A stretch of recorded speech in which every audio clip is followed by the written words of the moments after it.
Hi, how's it going? So I want to show you guys a little review. We started our first week of 7th grade homeschool and everything's working out pretty good. I made a few changes, but we got started. I also want to apologize again for the fan noises. This is an addition I'm filming in, and we got air conditioners, fans, so I apologize. But okay, so basically I kept the schedule as it is, except I did remove it and change a couple of things. I'll talk about that for history mainly, and everything else I think pretty much stayed the same. And yeah, okay, so I'll show you guys. Hopefully the lighting's okay. Okay, so the first thing she does every day is math, and math is going very well. She went ahead and started Saxon math, and it's pretty similar to Saxon, 7th grade. It's pretty similar to Saxon 6th grade, where I did notice she was a little bit off. Like, she got a few more multiplication problems wrong than she normally would, like some of the 9s. So I made her kind of copy them here, and then I told her if she kept getting them wrong, then I would just kind of have her do them on an extra sheet of paper. But so I think it's just like the summer restart, like after the summer, kind of having not done them all summer. But, generally she did okay. It's mostly multiplication so far, but then it starts to get into equations and different things. So we did that the first week. A little bit rusty on the multiplication, but otherwise the main curriculum for Saxon went pretty well. This was where she started. Lesson 1, arithmetic with whole numbers and money, variables and valuation. So she really didn't even ask for help. She did pretty good. We do the whole practice set, the lesson practice, which is the new problems, and then she does every other problem for the mixed practice, and we continue doing that, which we did the year before. And yeah, so I checked everything. She checks it, and then I go ahead and check it after her to make sure she doesn't have too many wrong or anything like that. She always gets a few wrong, which is okay. I don't expect her to get every problem right. But she did pretty good. And so that was like the first week of math, which, Saxon does pretty well for us. I like checking with a colored pencil. I have a pen. I have a red pen, but I like checking with a colored pencil. Okay, so that was math, which she does first. And then she does this Harold Bloom stories and poems for extremely intelligent children of all ages. And she started in autumn. And it's worked out really good. She likes it. It has like Aesop's and other different stories. Some are like short enough to do in one day. And then the one she's on now,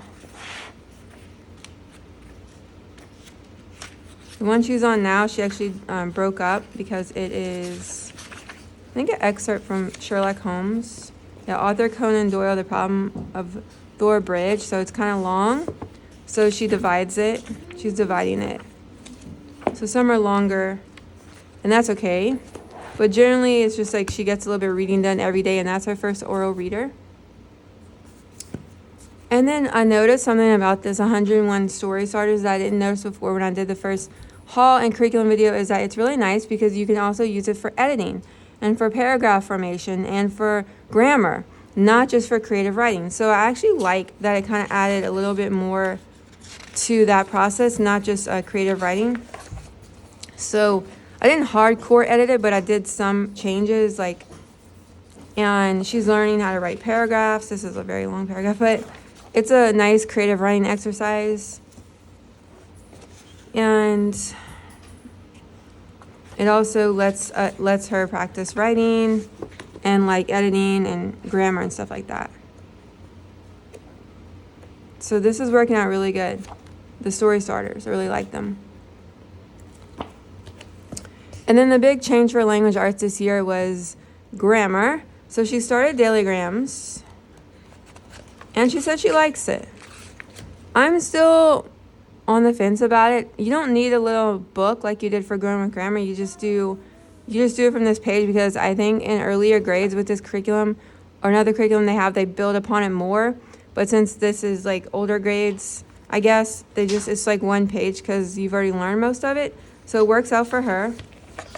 And she got like a couple things wrong, not much, which is learning.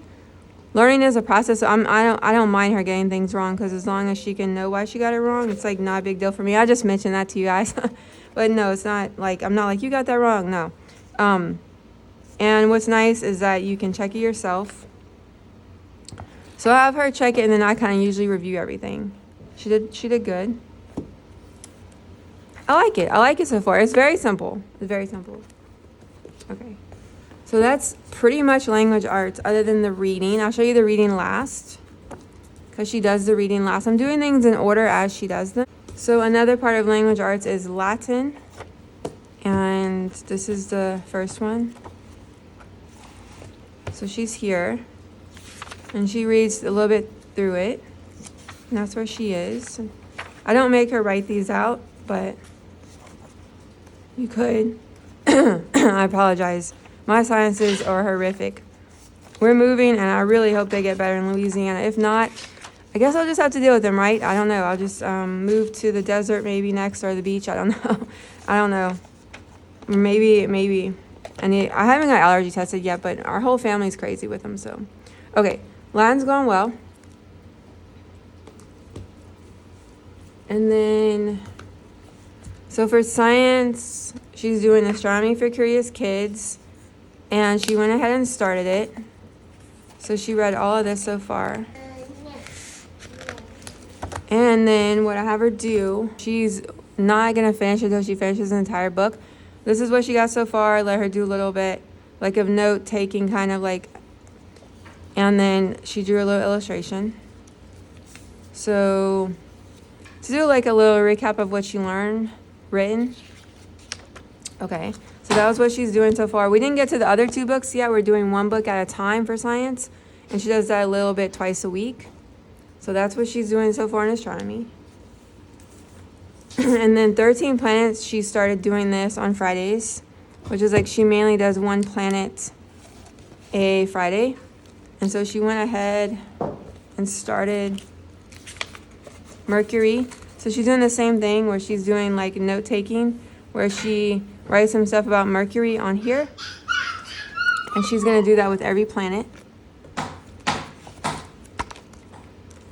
I moved that to Friday. I talked about that you guys in my other recaps or homeschool review videos, because I felt like the book wasn't thick enough to do, like a main curriculum. Okay, so that's that. And then for history, we made a lot of changes because, okay, so she was using this history timeline book last year, which was like it was like the 20th century, starting in the 20th century. And the book we used for this worked very, very well because it actually outlined the dates for her. So all she had to do was read the section, and then she already had the date. So I kind of was worried that it'd be a little bit of a concern since I have my baby. He still takes 2 naps a day, and he's, I'm pretty much doing stuff for him all day, feeding him, changing him, naps. I don't have time to sit with her every second. And sometimes when she's doing history, he's napping. And I don't have time to sit there. So what happened was she got really confused using this book for ancient history, because the dates are so all over the place, because a lot of the dates are like this time frame to this time frame, because you don't have the exact dating as like modern history, right? And she was very confused, honestly, using this book by herself with this book, because a lot of the dates are just, with ancient histories, it's just a lot more difficult. I didn't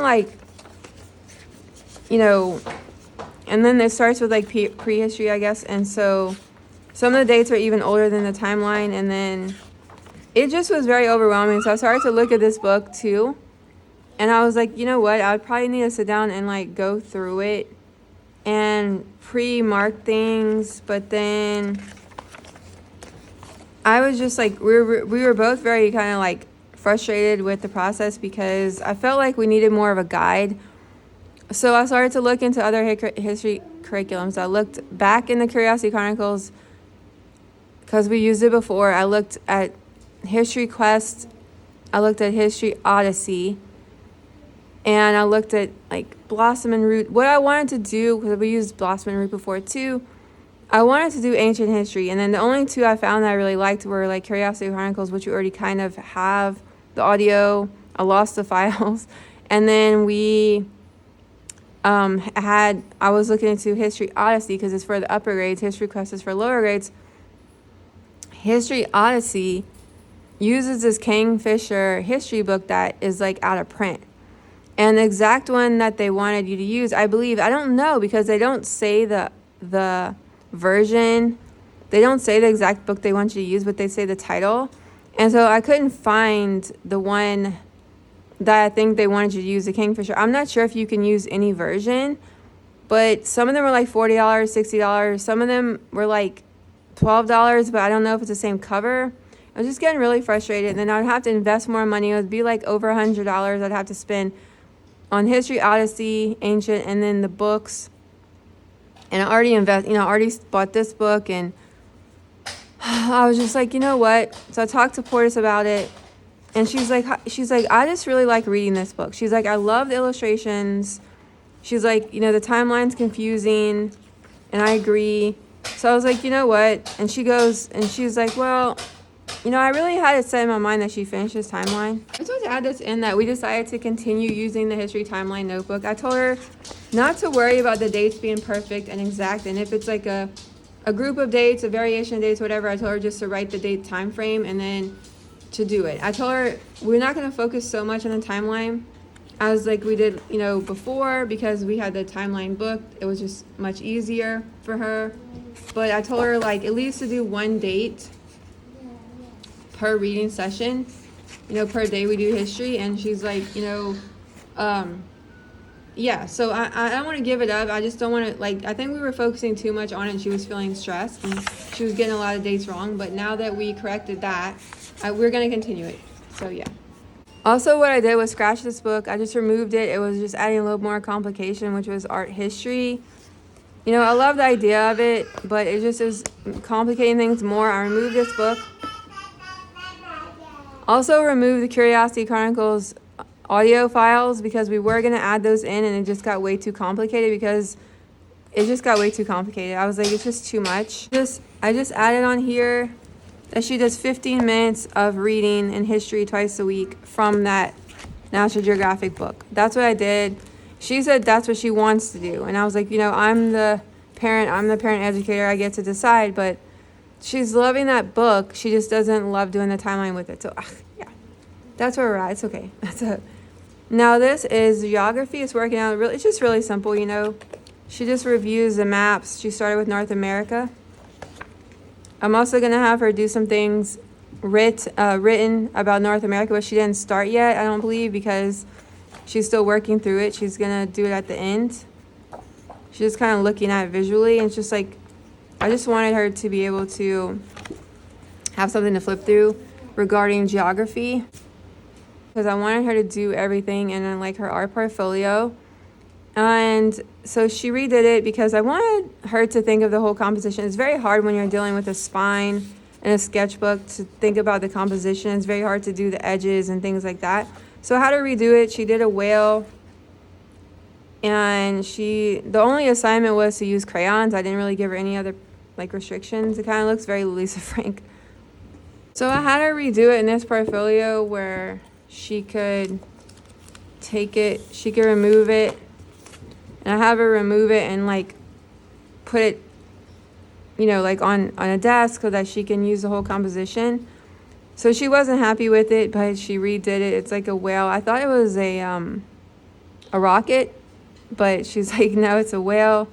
And she said she wasn't happy with it, but I didn't tell her she had to redo it, or she didn't want to redo it, but that was just what she said. She's like, oh, I'm not really enjoying crayons. She prefers color pencils. I might start giving her more direction with the themes, but yeah, that was what she did the first week, because I let her kind of do whatever she wanted. And then now what she read so far, because I'm having her do her reading separate than mine. and videos. And then, so she read 3 books.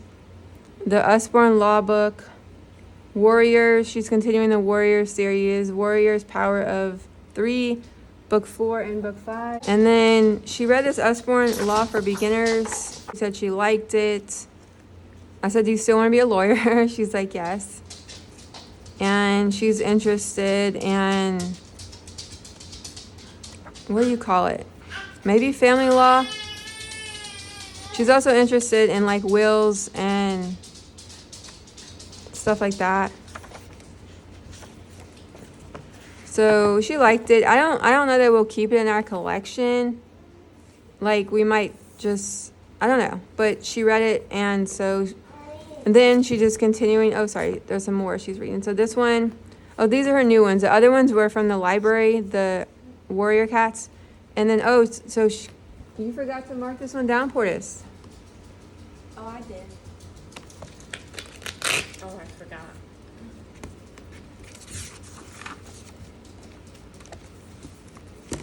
Okay, she forgot to write this one down, but this is, I'll go ahead and you can log it. The Roald Dahl, Fantastic Mr. Fox. So she read a lot of his other books, but she wanted to read this one, and she said she really liked it. She liked comparing it to the movie. This one I pre-ordered for her, Witchling's House of Elephants. It's book 3, so it's a middle grade fantasy series by Clara Bell A. Ortega. And she really liked it. One, two. She needs some more. So far she read 5 books. And then she's currently reading this book, The Goodbye Cat by Hiro Arakawa. So I believe this is an adult book. I didn't really research it. She did on her own. I just trust that it's, hopefully it doesn't have anything that's inappropriate or anything like that. But it's like a Japanese author. She really loves Japanese authors, and she really loves cats. So she's reading that. What's this about?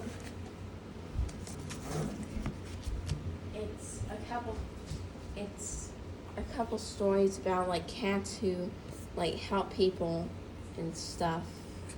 And Cats who help people with their lives? Yeah. So out of the books that you read, including the ones we don't have from the library, the Warriors, what was your favorite, or Witchlings? Yeah. Okay.